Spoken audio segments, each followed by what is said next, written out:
की एकंदरीत दोन बंधू एकमेकांना भेटतायत, बोलतायत. त्या दोघांमध्ये जो संवाद होतो तो कधी आम्ही असलो तर आम्हाला कळतो, आम्ही नसलो तर आम्हाला कळत नाही. एकंदरीत जर पाहता असं दिसतंय की दोघांच्या दोन बंधूंमधलं एकंदरीत विश्वास एकमेकांमध्ये निर्माण झालेले आहेत, मनं जुळायला लागलेली आहेत. परंतु निवडणुकांचा अजून अजून काय तसं निवडणुकांचं चालू आहे, पण नक्की काय दिसत नाही परिस्थिती काय आहे पण ती. संजय राउत आणि यांनी बात त्याच्यामुळे बहुत दूर तक जा चुकी है असं आज विधान नाही, केलंय. ठीक आहे ना. बघा, संजय राऊत हे आता शिवसेना पक्षाच्या वतीने सिनियर लीडर म्हणून त्यांचं बोलतायत.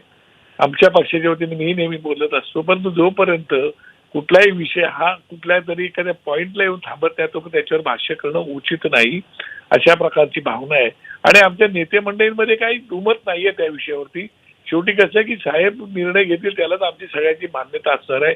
आणि मी जर तुम्हाला माहिती पहिल्या दिवसापासून मी तर त्या विषयाला अत्यंत पॉझिटिव्ह घेऊन गेलेला माणूस आहे. बरोबर. त्याच्यामुळे माझ्या मनामध्ये काय भावना आहे त्या मला सांगायची आवश्यकता नाही. बरोबर आहे. आपण बाळानंद सकाळी तेच म्हणालो, जर झालं तर मला आनंद वाटेल.